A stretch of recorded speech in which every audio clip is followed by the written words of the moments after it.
किसी लड़की शादी करना हो तो लड़की के माता पिता को क्या देखना चाहिए?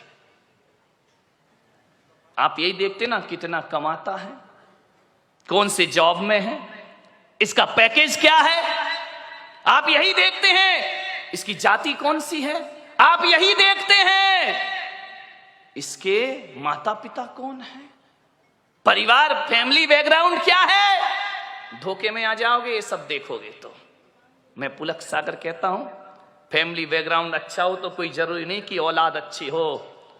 फैमिली बैकग्राउंड दशरथ का बहुत अच्छा था, लेकिन कैकेयी का चरित्र बहुत गड़बड़ था। ध्यान रखिए, फैमिली बैकग्राउंड अच्छा होने से बेटा अच्छा होगा जरूरी नहीं है। लेकिन मैं पुलक सागर आपको कहता हूं कि आपको यदि अपनी बेटी की शादी करना है, उसके हाथ पीले करना है, उसका रिश्ता लेकर के जाना है, तो ना घर देखना, ना परिवार देखना, ना आप ये देखना कितना कमाता है।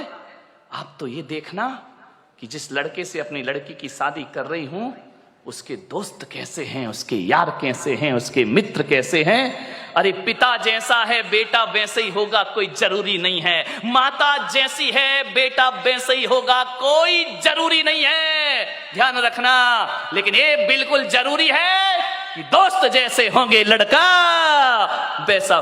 दोस्तों का बैकग्राउंड देखो, आप ये देखो किसके साथ उठता है, किसके साथ बैठता है, कहां जा। माँ बाप से छिपके काम करते हैं लड़के, माता पिता को पता नहीं चलता। और दोस्त सड़कों पे बाहर क्या करते हैं। किसी भी बेटी की शादी करो तो लड़के के दोस्तों के बारे में जानकारी जरूर लेना। यदि लड़का अच्छा होगा तो अच्छे लोगों की संगति में उठता बैठता होगा। वो लड़का यदि खराब होगा तो गलत लोगों की संगति में उठता बैठता।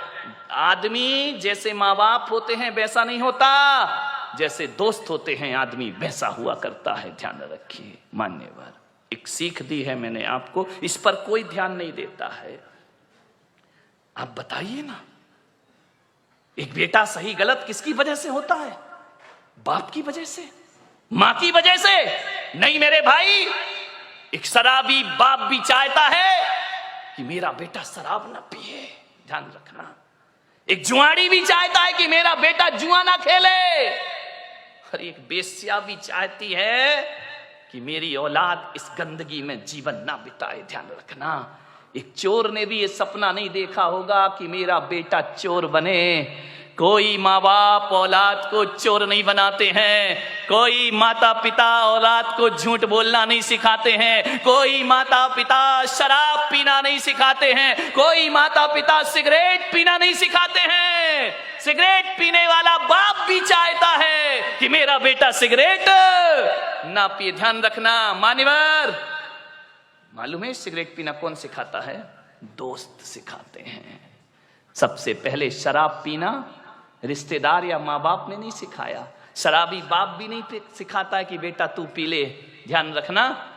लेकिन सबसे पहले शराब पीना कोई सिखाता है तो दोस्त सिखाया करते हैं। सबसे पहले हाथ में सिगरेट आई तो माँ बाप और भाई के द्वारा नहीं, एक दोस्त के द्वारा हमारे हाथ में सिगरेट आती है। एक दोस्त के द्वारा हमारे जीवन में गलत चीजें आती हैं। और जब आदमी का स्टेटस ऐसा बन गया है, सिगरेट नहीं पिए, शराब नहीं पिए, तो कहते अरे कहां पिछड़ा हुआ आदमी, दुनिया चांद पे पहुंच गई, तू अगरबत्ती में लटका है। ध्यान रखिए मान्यवर, ऐसे बहकाने वाले बहुत मिलेंगे जिंदगी में।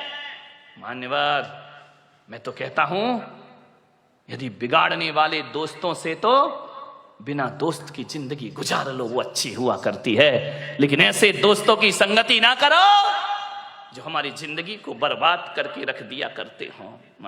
आप सोचिए, जीवन में संगति का बहुत असर पड़ता है। एक पानी की बूंद जो आकाश से गिरती है, और यदि वही पानी की बूंद किसी नीम के पेड़ में चली जाए तो उसका स्वाद कैसा हो जाता है मेरे भाई? बताइए। कड़वा हो जाता है। नीम जानते हो?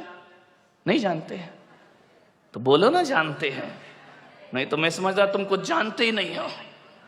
एक नीम के पेड़ में चला जाए तो स्वाद उसका कड़वा हो जाता है। वही पानी की बूंद गन्ने के खेत में चली जाए तो मीठी हो जाया करती है। वही पानी की बूंद यदि केले के पेड़ में चली जाए तो कपूर बन जाया करती है। वही पानी की बूंद यदि सांप के मुख में चली जाए तो हलाहल जहर बन जाया करती है। और वही पानी की बूंद नाली में चली जाए तो गंदी नाली हो जाती है। वही पानी की बूंद यदि समुद्र में गिर जाए तो खारी हो जाती है। और वही पानी की बूंद यदि सीपी के मुंह में चली जाए तो मोती बन करके निखर जाया करती है। बूंद एक ही है।